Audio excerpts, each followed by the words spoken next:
Bienvenidos, estimados suscriptores, a un capítulo más de esta serie sobre los sofistas. En esta ocasión vamos a hablar de Protágoras, en un sentido relacionado con el problema medular de los sofistas en general, que fue justamente la antítesis entre naturaleza y convención. Comencemos. En el Protágoras de Platón, específicamente en 319a, Sócrates defiende irónicamente la tesis de que la virtud no puede transmitirse por medio de la enseñanza. No debemos olvidar que la enseñanza de la arete coincide en Protágoras, según reconoce en el diálogo en 319a, con la transmisión de todas aquellas cualidades que van ligadas al arte de la política. La tesis de Sócrates adopta solo a efectos estratégicos. Se basa en dos razones. Por un lado, cuando se trata de un arte, es decir, de una técnica, estamos ante cosas que pueden enseñarse y, desde luego, aprenderse. Esto está en 319c. Y en consecuencia forman parte de especialidades profesionales que dominan solo los expertos correspondientes. Por esta razón, arguye Sócrates, en la asamblea no puede opinar cualquiera acerca de una materia que es competencia profesional de un experto, mientras que en las cosas de la política, los procedimientos democráticos atenienses permiten que cualquiera pueda tomar la palabra y aconsejar a sus conciudadanos. Eso significa que los atenienses no creen que la política sea un arte ni que solo pueda ejercerse tras un aprendizaje profesional específico. En segundo lugar, está el hecho de que estadistas de renombre no pueden transmitir su arte a los hijos como hacen otros especialistas en su profesión. Con estas objeciones, Sócrates sitúa a Protágoras ante un dilema de difícil escapatoria. ¿Por qué si Protágoras admite que la política es un arte al modo en que la concibe Sócrates, restaría legitimidad a la democracia ateniense? Esta se basa precisamente, como había sostenido Pericles, en la obra de Tucídides, libro segundo, capítulo 40, en el principio de que los ciudadanos podían dedicarse a la vez a lo privado y a lo público, sin que les faltaran los conocimientos necesarios para desempeñar sus tareas políticas, porque éstas, salvo en casos muy específicos, no se consideran patrimonio exclusivo de expertos. Sin embargo, si Protágoras admitía que la virtud o el arte de la política no consistía en conocimientos específicos que debieran transmitirse por medio de la enseñanza, quedaría en entredicho su profesión como profesor de educación y virtud. Esto lo podemos constatar en el ya citado diálogo de Platón titulado Protágoras en el 349a. En el diálogo de Platón, Protágoras narra un mito sobre el origen de la sociedad, que con toda probabilidad describe sus propias ideas sobre este tema. Muchos especialistas han pensado que Platón extrajo el contenido de este relato de una obra del propio Protágoras, bien de un escrito titulado Sobre la condición originaria o bien de otro que se llama La verdad. El sofista de Abdera, es decir, Protágoras, elige el mito porque es más agradable. Así lo constatamos en el diálogo Protágoras 320c 6-7. Es más agradable el mito que el discurso racional, pero está claro que se trata de una forma meramente literaria del pensamiento, que puede traducirse punto por punto a conceptos puramente filosóficos. Protágoras habla en el mito de la intervención de los dioses, pero sabemos que él era en realidad un agnóstico que se había atrevido a expresar la imposibilidad de pronunciarse sobre su existencia. El mito describe el momento en que debían nacer todas las especies de seres vivos. Los dioses encargaron a Epitemeo y a Prometeo que hicieran el reparto de las facultades necesarias para sobrevivir. El primero se encargó de ello, pero realizó su tarea de manera imperfecta, porque repartió todos los dones que la naturaleza otorga a las diversas especies para su supervivencia, y en cambio se olvidó del hombre. Este había quedado desprovisto de todo lo necesario para poder vivir, y estaba desnudo y descalzo a la intemperie e inerme. Esto lo podemos ver en el diálogo Protágoras 321c 5-6. Es muy posible que el contraste entre la deficiente condición orgánica del hombre y la dotación natural de que gozan los animales haya estado presente en los escritos pericios. Según Aristóteles, Anaxágoras había sostenido que el hombre es más inteligente que los animales, por tener manos y que éstas constituían en realidad un instrumento. El mito sigue una línea que había sido cultivada en la investigación racional de la naturaleza desde Anaximandro en adelante, en contra de las creencias religiosas que situaban al comienzo de la historia de la humanidad una edad de oro. Los escritos sobre la naturaleza, elaborados por estos filósofos, efectivamente contemplan la evolución del hombre de una manera optimista, como progreso a partir de una situación de indigencia y escasez de recursos naturales. Las teorías filosóficas habían suprimido la intervención de los dioses en los procesos naturales, y esto había hecho nacer la fe en el hombre. La cultura y la civilización aparecen ahora como un triunfo de la razón sobre la necesidad, logrado por la humanidad gracias a sus propias fuerzas ante una naturaleza adversa. Este espíritu de optimismo ilustrado, que se halla tanto en la filosofía como en el teatro, es el que se expresa aquí en esta versión de Prometeo ofrecida por el mito de Protágoras. El relato distingue dos momentos en la historia del hombre, pero cuando traducimos el mito a un discurso meramente racional, al suprimir su carácter diacrónico, comprendemos que se trata en realidad de dos aspectos diferentes, pero complementarios e igualmente necesarios de la naturaleza humana. En primer lugar está la intervención de Prometeo, que robó el fuego y lo donó a los hombres. Prometeo buscaba una salvación para el hombre, y la halló en la razón, porque tal es lo que significa en realidad la sabiduría técnica, que el fuego hacía posible.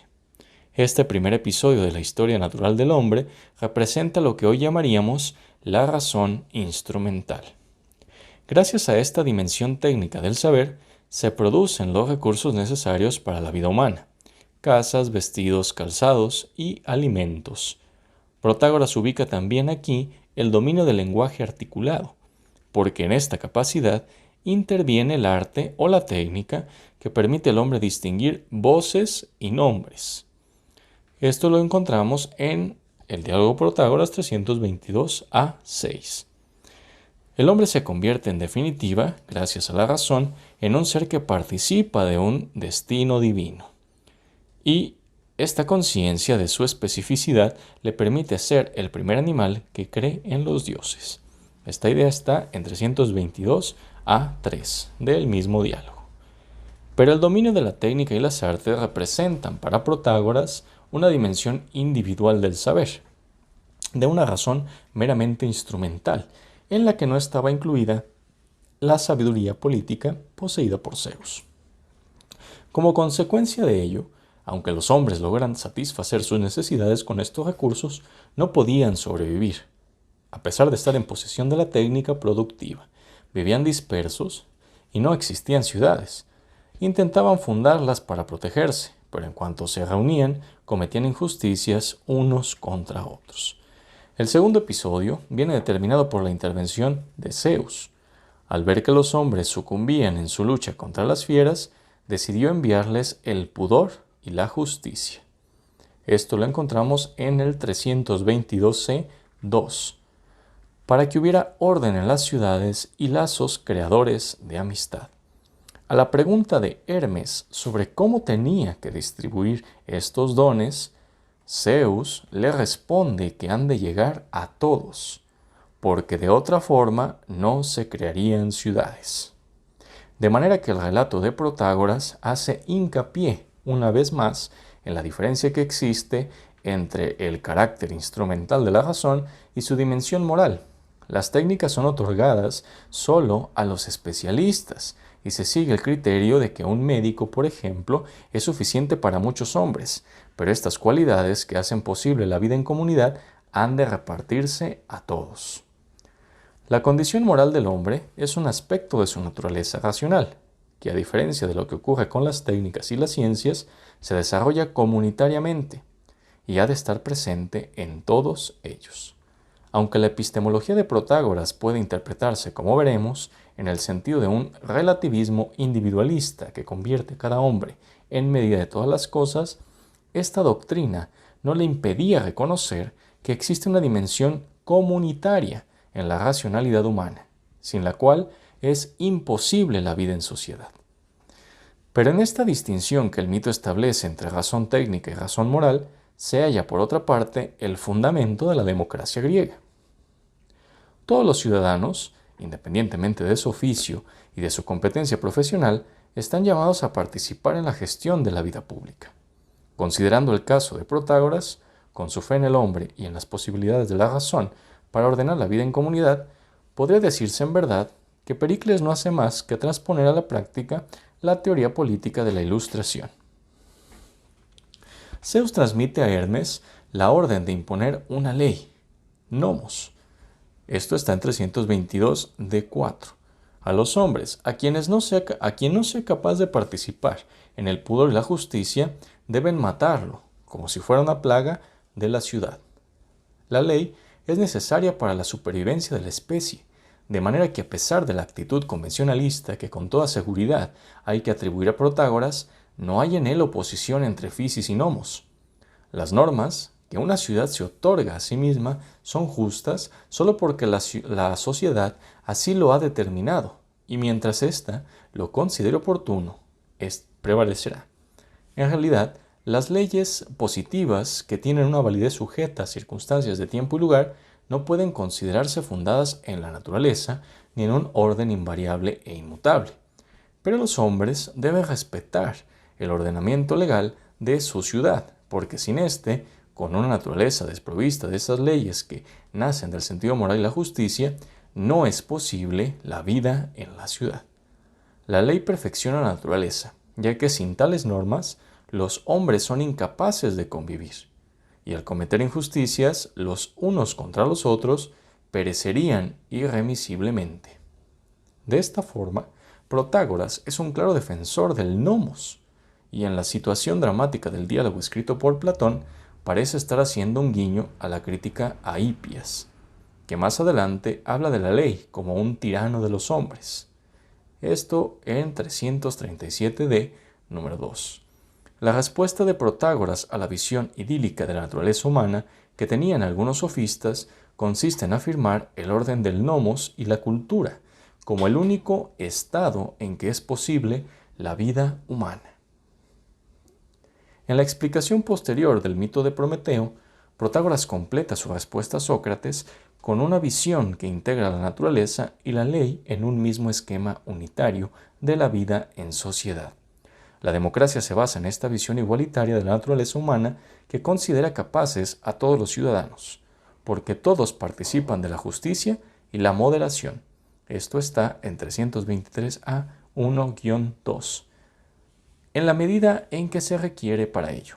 Ahora bien, la virtud o el arte de la política no se posee de forma espontánea o por naturaleza.